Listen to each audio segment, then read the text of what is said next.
Pastor Luke, can you just open us up with your hymn of worship? Oh, I've been waiting for this. Yeah. Welcome to Clock Into Your Calling, inspiring believers to live out their faith every day, not just on Sundays. This podcast is dedicated.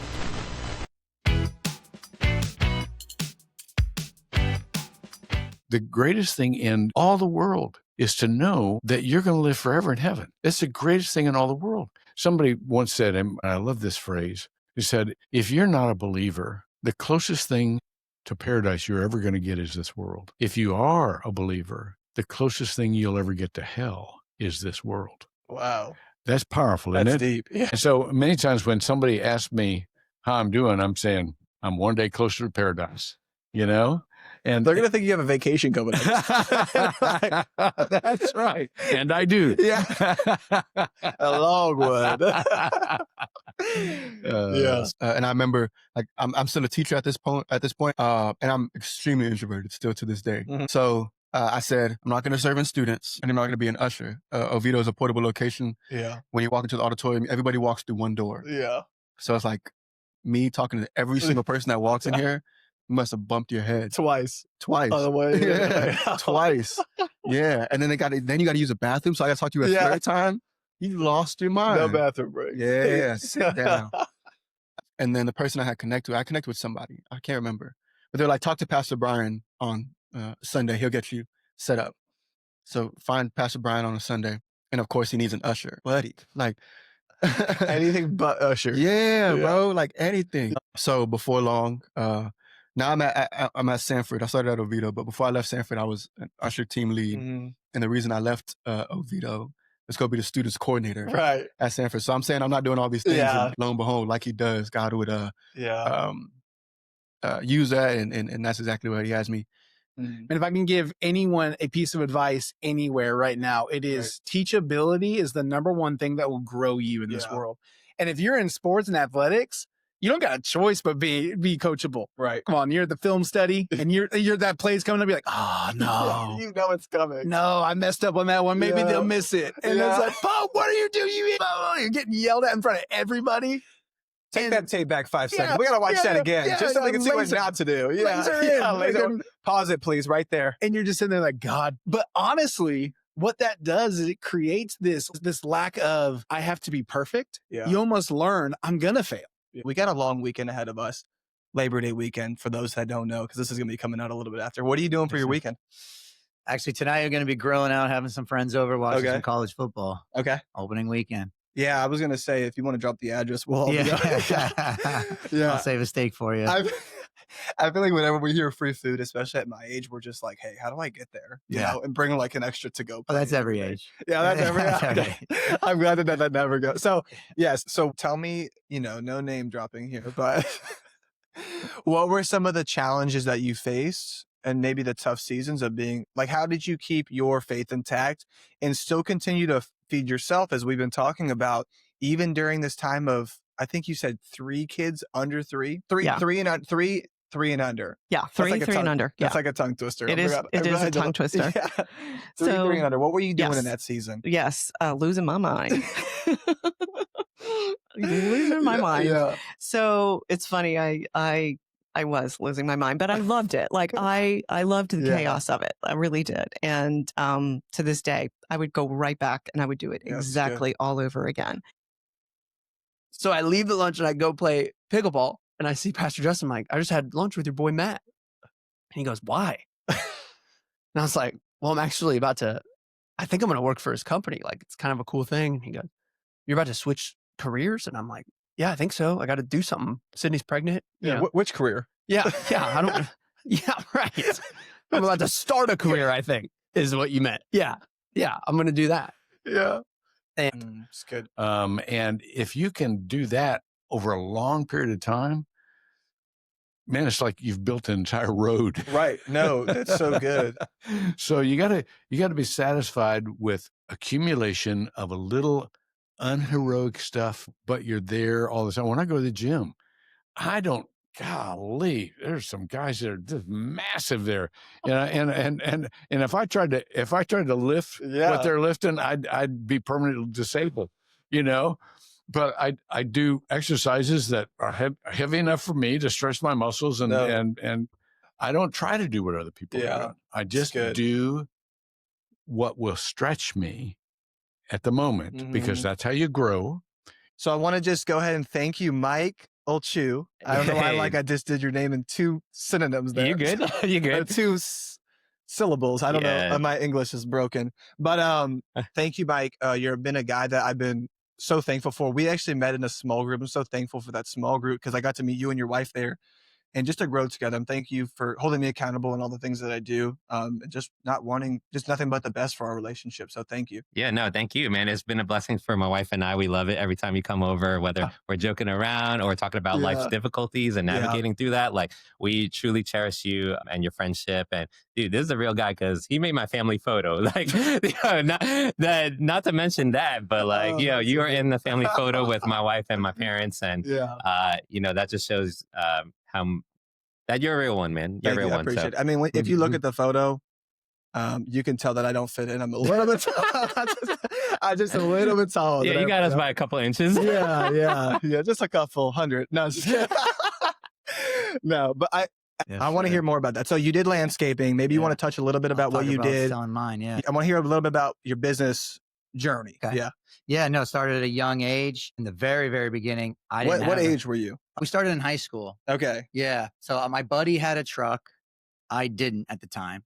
So, but I was kind of the go-getter, the hustler, like, we'll, make some flyers and, you have a truck. His dad had like a push mower that always broke on us. So we were always going to friends trying to get weed eaters and stuff. We'd weed eat the whole lawn, like, all kinds of crazy stuff. But we were animals. We were just trying to get after it, right? Did you ever do scissors? Never used scissors. We used the big ones on the hedges in the beginning until he was actually dating a girl that her mom had hedge trimmers. There you go. As long as we did all hers, we could use them. She had hundreds of hedges. So yeah, it worked out good for her. But no, I mean, we went through it all, but he had the trucks. Darrell, I'm so honored and blessed to sit across from you, brother. Thanks for joining. You got any final comments or words? Grateful for you, man. Love you. Proud of you. Excited to see how God continues to use you. And thank you for allowing me to come and just share a little bit in your and what you're doing here. Yeah. Thank you, guys. God bless.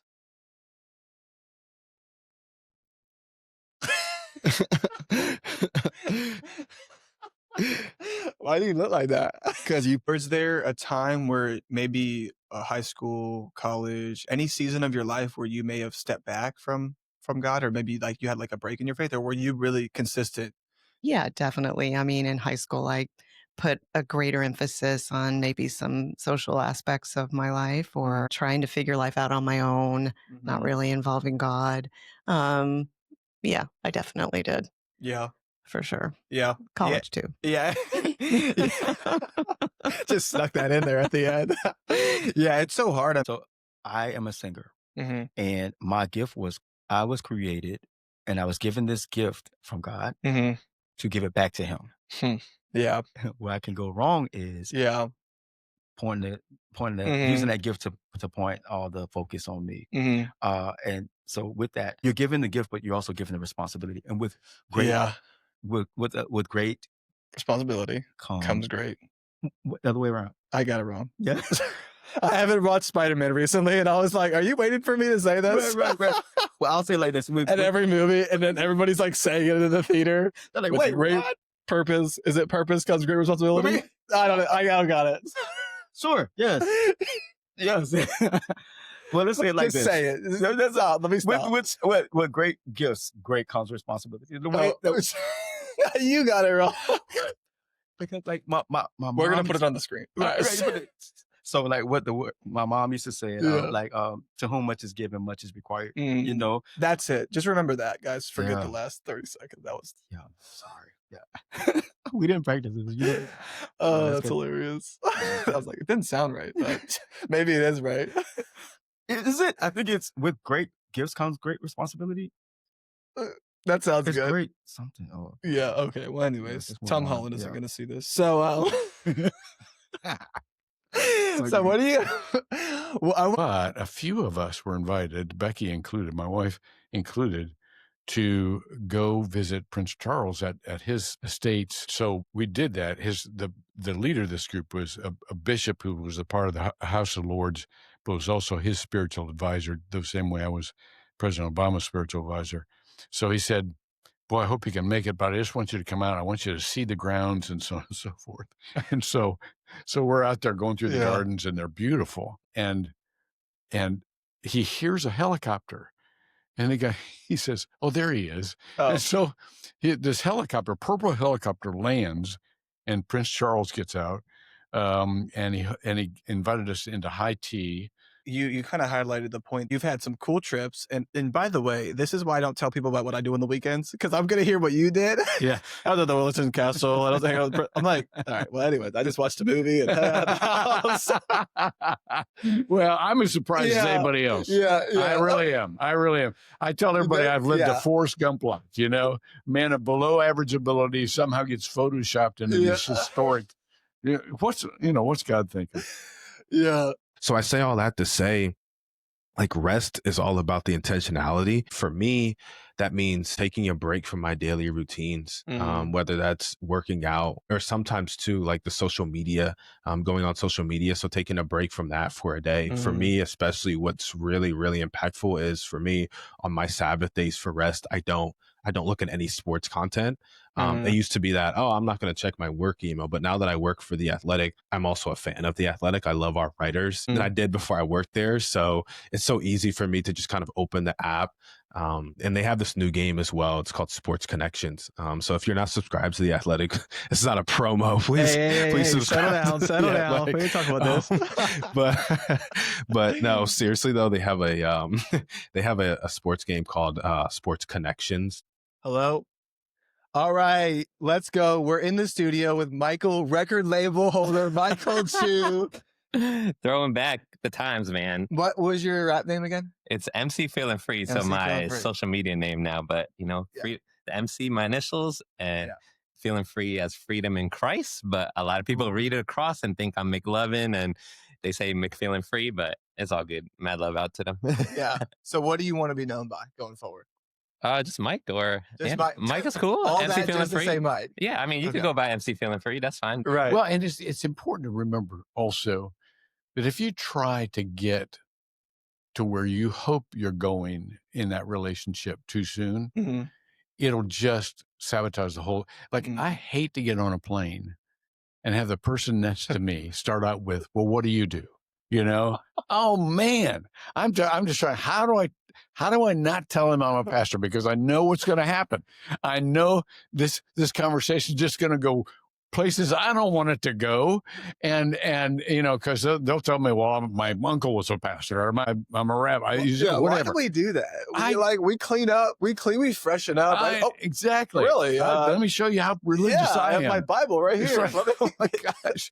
So in the same principle in a relationship, if you try to steer that toward religion, if you declare, okay, I'm a very religious person, that's not going to be a genuine relationship, because you're not going to be in their world long enough for them to feel heard and listened to. So my whole life playing football, I was one of the best. One of the best in the city, was super talented, worked really, really hard.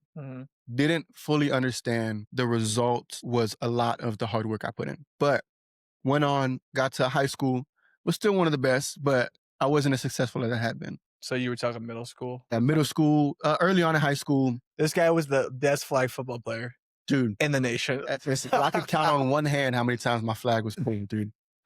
How many was it? 4. No, but even through high school, and then I got to college, and I was doing all right.